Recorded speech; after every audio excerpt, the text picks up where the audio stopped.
It might not make a difference. 2 fries and a shake, please. We're through playing now. Maybe. Well, it says use. Well, good morning and Good morning. Shabbat Shalom. Shabbat Shalom. I think this was be strong and courageous. Do not be in dread of them, for it is Yahweh your God who goes with you. He will not leave you nor forsake you. That's right. Hallelujah.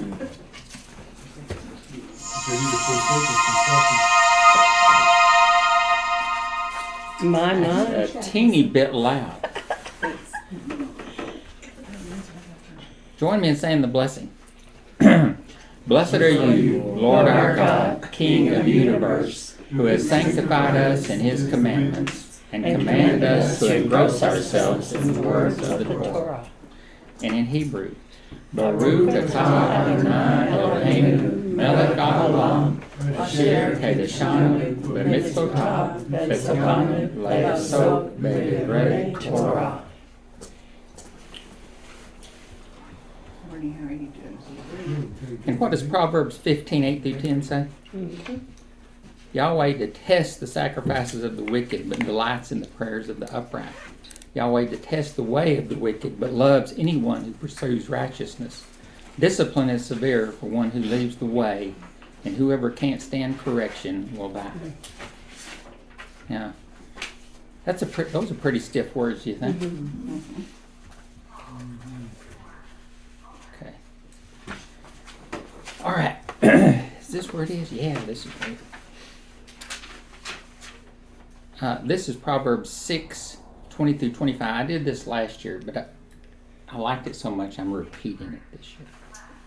We probably wouldn't Just stick with remember. what works. Yeah. 6:20-22. My son, keep your father's commandment and forsake not your mother's teaching.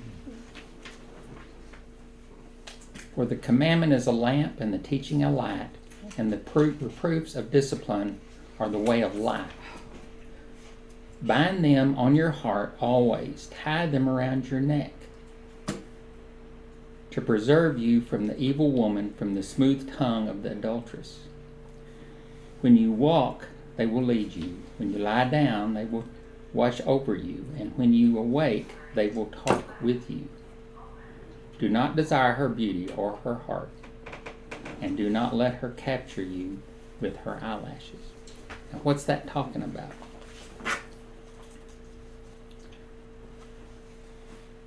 What's that? What's the proverb there? Keep the commandments. And who's the evil woman and the adulteress? Babylon. That's mixed teaching. That's mixing the world in with what God's word says. You know, no, we keep Christmas and we keep Easter. We don't do Passover. We do Sunday and not Sabbath. Yeah, we do Sunday, not Sabbath. It's a mixture. Or when you discuss the Sabbath, they're like, well, what about police and I hear footsteps. using Oh boy. Hey. using the world to Okay. judge the Bible? Let me guess. He's down there in the kitchen, right? Oh, he's not coming? No, he's in the sanctuary talking to John. Oh, he's talking to John. Man, am I off You get base? strong. Yeah. You don't get the star. One time we were talking in the kitchen, and Sorry. who was it? Nancy Morgan said something to me about something I said, and I said, well, you know, the only reason I open my mouth is change feet. I've used that before. I resemble that remark. You resemble I it? do. Okay, so today Come we're... and say you didn't think I'm gonna stick my hand in there for a nickel. That's right. Okay. Today we're talking about upon this rock. And in Mark 8:27-30 it says, and on the way he asked his disciples, who do you say that I am? And they told him, John the Baptist, and others say Elijah, and others one of the prophets. And he asked them, but who do you say that I am? And Peter answered him, You are the Christ. And he strictly charged them to tell no one about him. Now later on in another it says, Upon this rock I'll build my church. Okay. So, Peter replied on everybody, didn't he? He said, You're the Messiah, the Son, rock. He did not give his name here. In the beginning, when Jesus first met Peter, he said, Your name will be Cephas, which is translated as Peter. And in the Aramaic, Kepha, so that word actually in Greek should be pronounced Kephas, because it's a transliteration, it's not a translation. So they should sound similar. The Gospel of John explains that Kepha means the same word as Petros. So Shimon Bar Jonah seems to have been known thereafter by the epithets of Kepha, Petros. So, do y'all get the punning of the words? The rock, the little rock, the pebble becomes the rock. So, there's a parable in Judaism. Once there was a king who sought to build a palace and began to dig, going down further and further, but only found swampy soil. And so it was in many places. And he was not able to build until he dug in one place, and there he found a bed of rock, Petra. Thus he said, I am building and placing foundations here. And he built.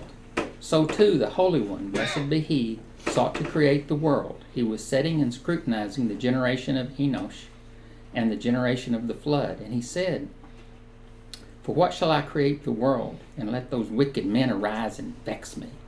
But when he, the Holy One, blessed be he, saw Abraham arise in the future, he said, Behold, I have found a rock, Petra, to build upon and lay the foundation of the world. Thus he called Abraham rock, as it says in Isaiah 51 and 1-2. Look to the rock from which you were hewn, and he called Israel rocks.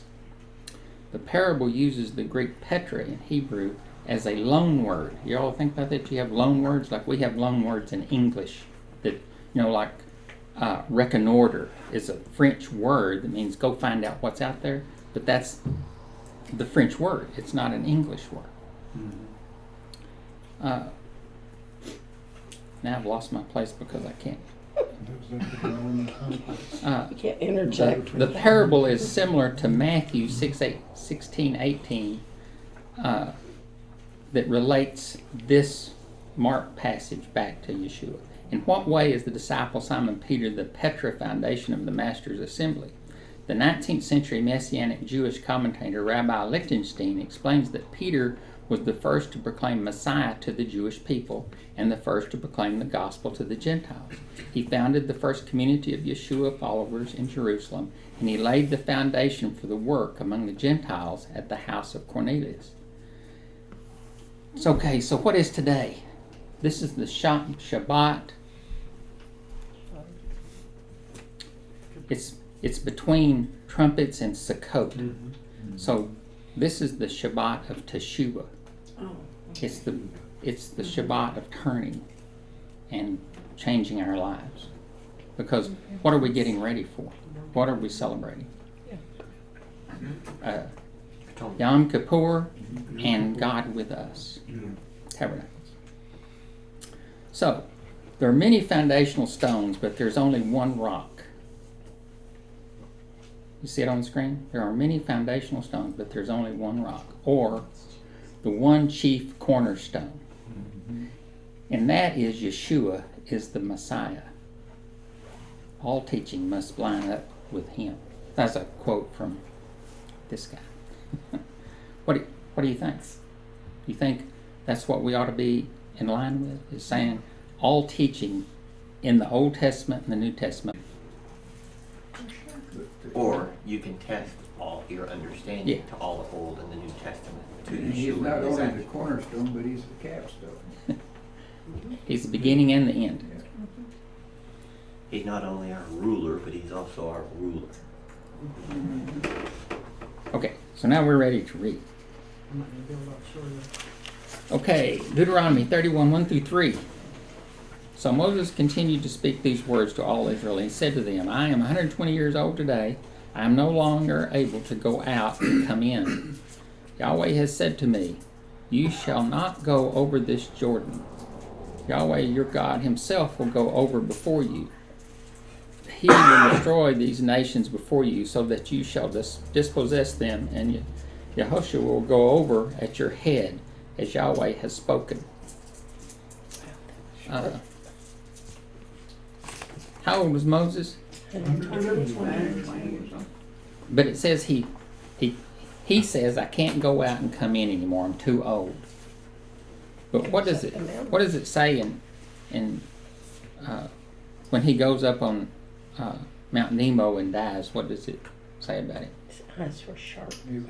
It says his eyes were not dim and his vigor had not decreased. Right. Means he was still a man. Right. Yeah. But he wasn't able to go because of God's commandment. It was He God's couldn't go. commandment Yeah. that kept him from going. Good. Way to go. Why was Moses forbidden to enter? Speaking to it. Twice. Must we? Well, actually, it's kind of like the generation that he was from. He was disobedient because he let his emotions overcome Right. his actions. Isn't that kind of what the Jewish people did? Their emotions overcame their reliance on God. And he may have been a little unrepentant. He might have. He never said, hey, it wasn't my... He said, it wasn't my fault. Those people made me do it. It still says waiting for Freedom Baptist Church. Are we not online? It said what? It still says we're It waiting- says... YouTube says waiting for Freedom Baptist Church. Oh. It says... Okay, now it is. Okay. I already listened to the sound too, so. There was an issue last week. There was a slight issue. We sure hope you guys can hear us this morning. Yeah. Out there in I can YouTube. see your mouth moving and I'm going, Yeah. Yeah, George is out there. that's what I wrote in too. Well, that's the No sound. story about when I was in high school. A kid brought this Sports Illustrated and had this deaf and dumb basketball player that was playing college ball. And one of the kids, this guy was telling him how good a basketball player was. And he says, well, how does he communicate with the coach? And he said, the boy said, he's a rip leader. And he said, what? He said, he's a rip leader. He said, what? He said, he leads rips. And the boy didn't understand it. He was saying it backwards, yeah. Lip reader. Took me a minute there. I'm going, Oh. It's that dish. Just another. I mean, how long has he been waiting to use that one? I don't think that one was worth a nickel either. No comment. Okay. Yeah, you wish the sound was off, don't you? Yes. Okay, we're reading number 2. Moving right along. Moving right along. And Yahweh will do to them as he did to Sichon and Og, the kings of the Amorites, and to their land, when he destroyed them. And Yahweh will give them over to you, and you shall do to them according to the whole commandment that I have commanded you. Be strong and courageous. Do not fear or be in dread of them. For it is Yahweh your God who goes with you. He will not leave you, nor forsake you. So what tribe was Yahushua from? Ephraim. Ephraim. He was the son of Joseph, right? So why did Moses change his name? Y'all remember I this? can't remember. It's the rabbinic commentary says that Moses foresaw that Yahushua might change, so he changed his name to make it susceptible that he wouldn't listen to the spies. So he changed it from Hosea, which is God is, I forget what it is. He added the yod in front of his name to indicate that Yahweh will save. It was always my salvation, but he will save. So, why did Moses say that Yahshua about the entry into the land? What did he say about their entry into the land? Be of strong courage. Well, Yahweh goes before you. yes, he assured them that it wasn't them that was taking the land. It was he. He was taking the land. They were just along for the ride and to be obedient to him. Splitting up the spoil, and the soldiers, the men. So, what were the people? Y'all already answered the question, but I'm asking it again. Be strong and of good courage. Now, what's unique about be strong and of good courage?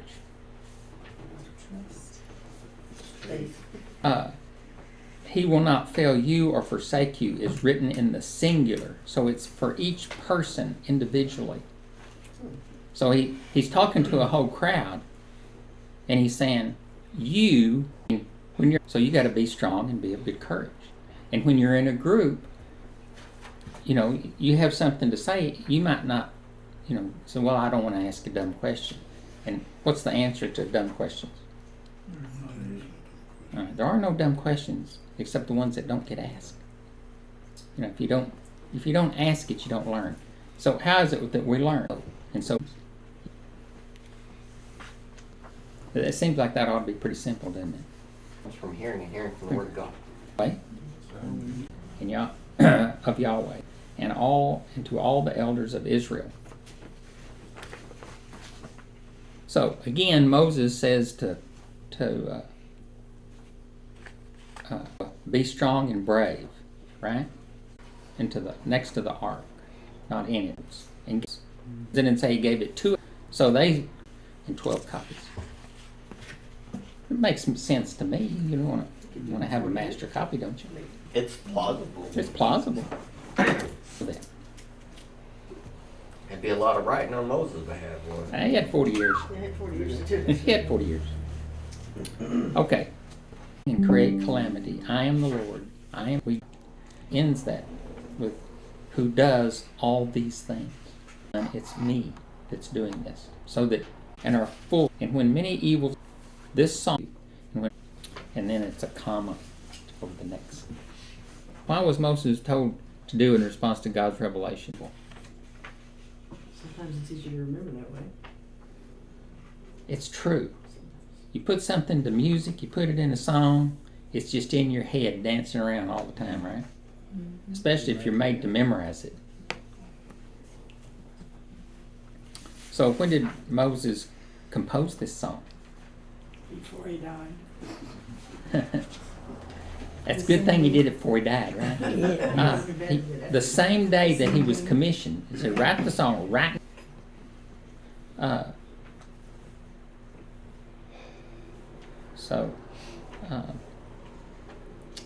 Now this is a little tidbit that's kind of funny. It should be the song actually refers to the Torah scroll, not to the song that he was teaching. So that's one of the bases that repeat everything after it, exactly the way it was. So Start the passion, you have to finish it. that's not a bad deal, memorizing the Torah. I don't know if I could do it or not. But all things are possible with God, right? Move on to number 7. Of course, it's kind of short. Beside your officers, that I may speak these words in their ears and call heaven and earth to witness against them. For I know that after my death you will surely act corruptly and turn aside from the way that I have commanded you. In the days to come, evil will befall you, because you will do what is evil in the sight of Yahweh, provoking him to anger through the work of your hand. Who? He rebuked, and then what did he do? All you ought to teach you this song right now. So, what we're going to do now is we're going to read Romans 11. I didn't say it. Wait, so Sharon's going to read Romans 11. See, I read all the other. I know. So you didn't have to do that. Yeah. You want it all at once? all at once. Okay. Let her here rip we tater go. chip. Here we go. I ask then, has God rejected his people? By no means, for I myself am an Israelite, a descendant of the tribe of Benjamin. God has not rejected his people whom he foreknew. Do you not know what the scripture says of Elijah? How he obtained grace, it is no longer on the basis of works. Otherwise, grace would no longer be grace. What then? Israel failed to attribution for them. Let their eyes be darkened so they cannot see. And their trespasses means riches for the world. And if their failure means riches for the Gentiles, how much more will their full inclusion mean? And their rejection means the reconciliation of the world. What will their acceptance mean? Mean but life from death. If do not be arrogant and now share in the nourishing root of the olive tree, do not be arrogant toward the branches. That is Give ear. And what does give ear mean? heed. Listen up. Heed. Is that kind of like Shema? Heed, yeah. Listen up. Okay. So join me in the listen up in the Blessing. blessing. Join me. Blessed are you, Lord our God, King of the universe, who gave us the Torah of truth, Yeshua our Messiah,